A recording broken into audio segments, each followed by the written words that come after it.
Boss. Welcome to the Carter Podcast on this channel. What's popping? Hey, I get a $1 million question, right? People gonna ask me, yo, how do you deal with people you used to be cool with and you ain't cool with them no more? It's simple, yo. I don't think there's no rocket science to it. You just like me, myself, and I just don't fool with people I used to be cool with. Like if I ain't cool with you now, like if I wasn't cool with you then, I ain't cool with you now. Like that's just what it do. You know what I mean? And I think that a lot of people, real talk, they want to fix problems that they didn't create. So that's like my whole thing. Like I'm not about to fix a problem or a friendship or anything that I didn't have a hand in destroying. You feel me? So like I got an ex homeboy. He'll go through everybody and their mama just to try to get in contact with me. And like I tell everybody, like I don't got no love for the dog. I don't wish him no ill will. He just can't never speak to me again in life. You know what I'm saying? And when you get on that type of vibes, like you got to keep it a buck. You know what I'm saying? You got to keep it where,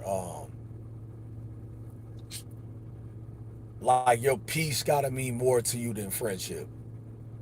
I got family members I don't rock with, just on the strength of like they like to talk a lot, and I'm one of them. I'm one of them people like it's cool if we don't like each other. That's cool. We ain't gotta like each other, but the respect boundary got to be somewhere. You feel me? And when you get people like that who don't really cut it up too much for you, it's a tad bit different. So you gotta be 100% thorough with it.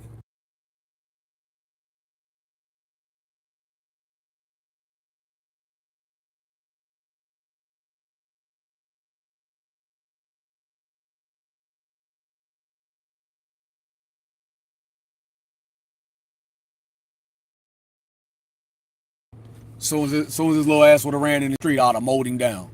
Bruh. On God, Nah, I need to tell the people to put their dog in the house. tell them nigga whatever you want, but I still would have ran his little ass over. As fast as you was going right now, oh, you would have ate him up, Yeah, I know. and he would have just had to deal with life. What would happen to me? Nothing. You on that? Would I fall? Nah.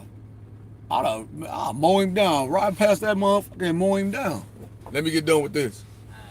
Alright. I'll go one more. All right.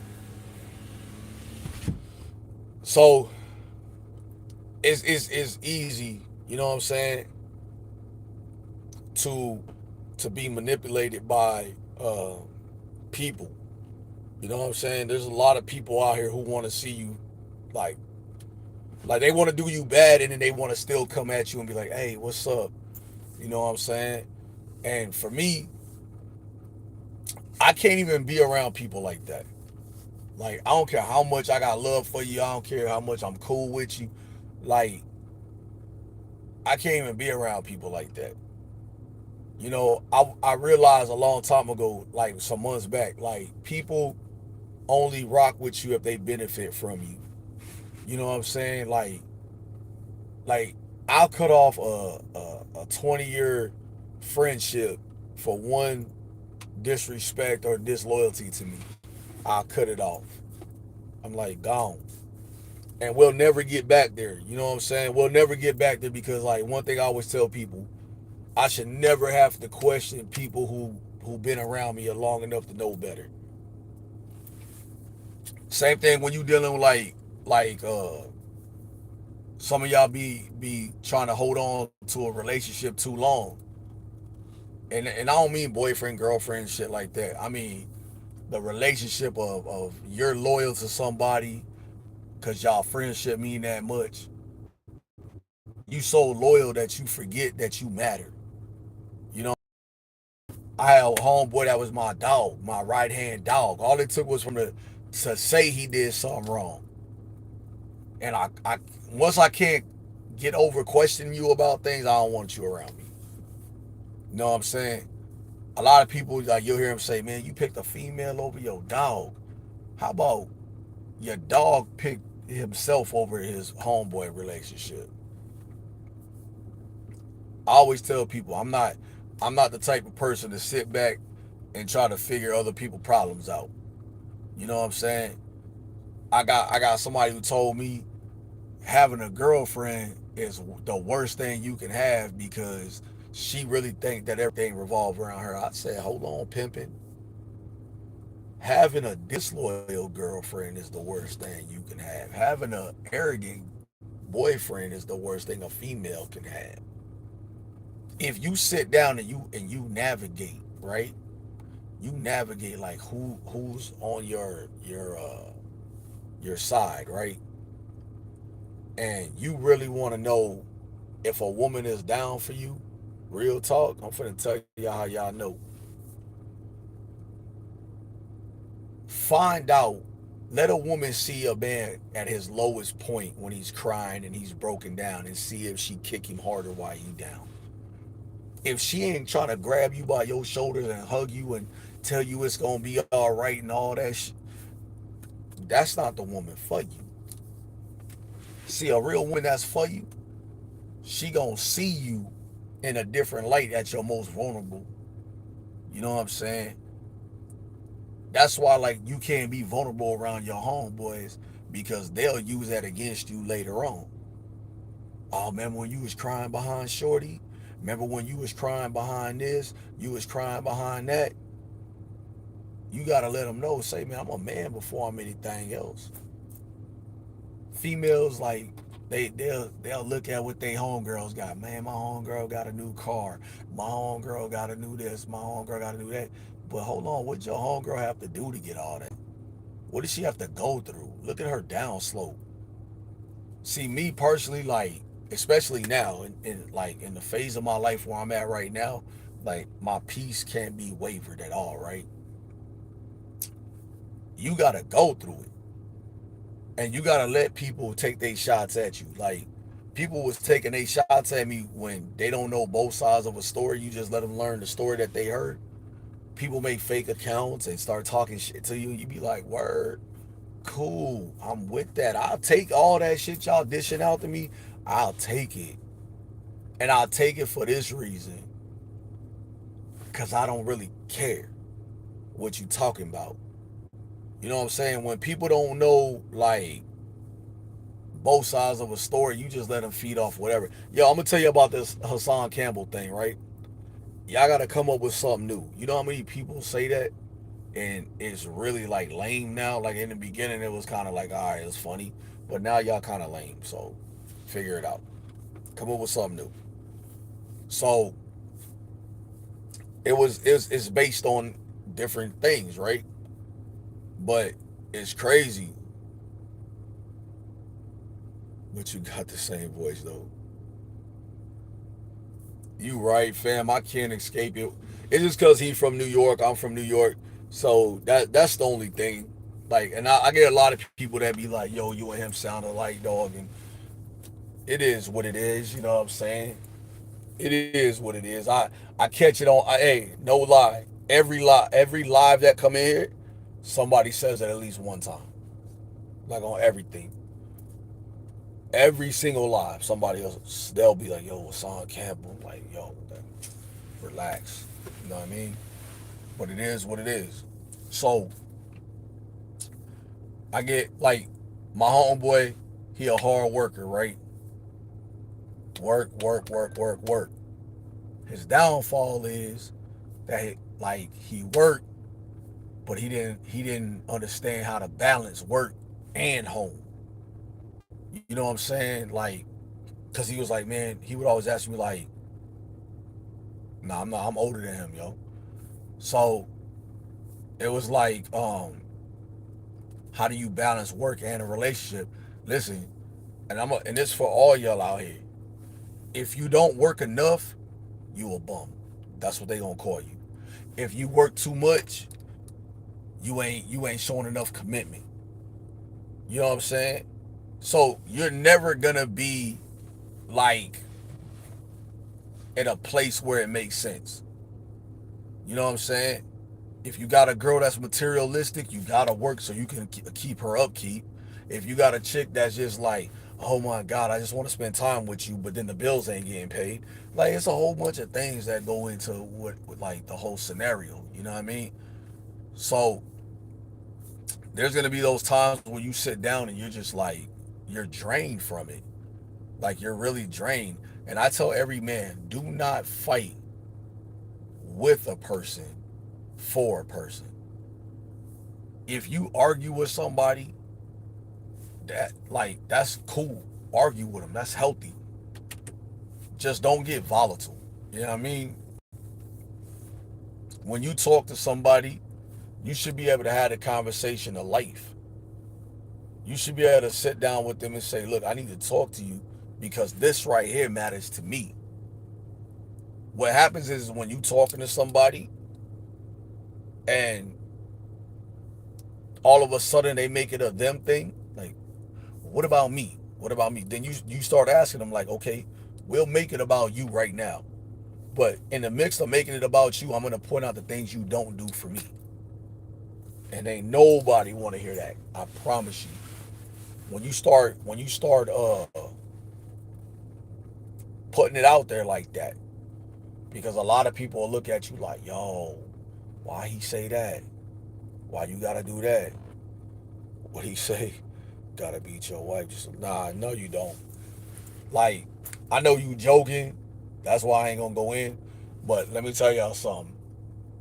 A woman who really knows how to treat her man and love her man and not be for the world is a very vital piece to your life.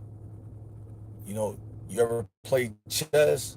The queen is the one person that will protect her king at all costs. While the king is trying to protect everybody else and everything else, including his queen. She'll take that hit for him, like, yo, let me block you from these haters, you heard? But in life, you'll never run into like real shit, like I've been in relationships where chick, oh, I'm a ride or die, I'm a ride or die. You'll know when you got a ride or die when you get right or sick. Get sick, get in an argument, disagree, and then you'll see. You know what I mean? You gotta check that shit out. What's your occupation? I work at a school and I'm a medical assistant and I'm a music producer. I do a whole bunch of things and I own my own clothing brand. So when you out here and you trying to figure out like how can I get to a point in my life where I just have stability, peace, happiness, and love. You see how I put stability, peace, happiness, and then love was the very last thing? Because if you don't have these first three, that last one don't mean nothing. It don't mean nothing. I can have all the love in the world, but if I ain't got peace and stability, it don't mean nothing, bro. It don't mean nothing. You know what I'm saying? Dope. How did I get into producing? So let's jump off track. Let me help him out real quick. So music has always been my thing. Like I got music out on all social media platforms right now. So music has always been my thing, right? But you got to start thinking of how much money you spend having somebody produce a song for you, right? So I started off with a program called Cool Edit Pro.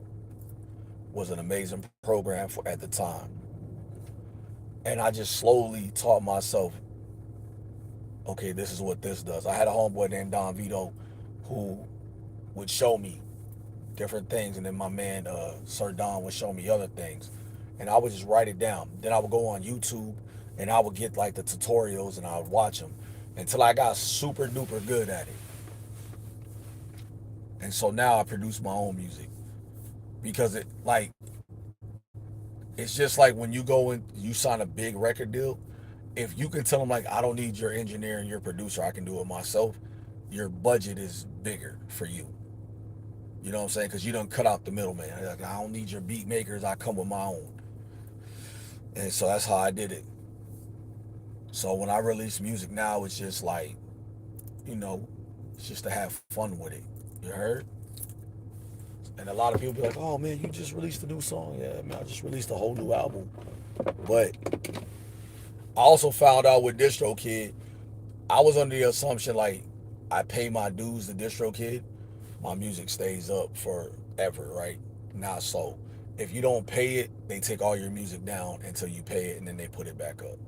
I'm like, that made no sense. Where I can go and upload it to Reverb Nation, uh, SoundCloud, and things like that. Like where I don't have to pay anything, and I can upload it today, and I'm good. I can just put the link in there. You know what I'm saying? But it doesn't reach as many people as it does with your distribution company. That's all DistroKid is a distribution company. So that's what it is. Um, and then like I don't have to have people come. Like if I want to do a song, an R&B song, like, I can just sing the hook myself. You know what I'm saying? Like you got to learn how to cut a lot of people out so you can hold on to your money. And then merchandise, you just go get the Cricut machine and just press up what you got to press up. You know what I mean? Like it's a little different out here, but it makes sense after a while. Damn, my shoulder is killing me since it popped out of socket and then it popped itself back in. That shit hurt. But you gotta do what you do. You feel me?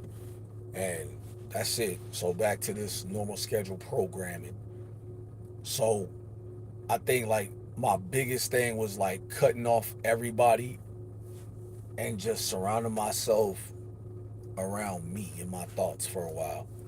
So for like the last 6, 7 months, I really just been like to myself. Like people be like, yo, I don't never see the kid out no more. Like I don't want to be out. I want to be in the house. I want to be left alone. I want to just be on chill mode. Like I'm dead ass like on a different type of vibe. You heard?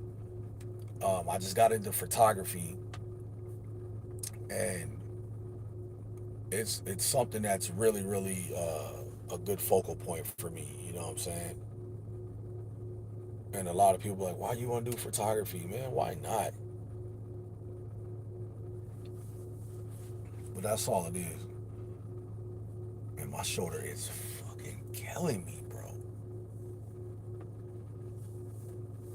It's one of them things where I know if I fall asleep on it the wrong way, it might pop out again. So I don't know. But I'm gonna get off here, man, because I got to shower. I gotta go to bed by 9 o'clock, man. I like to be knocked out early. So I'll let y'all tomorrow.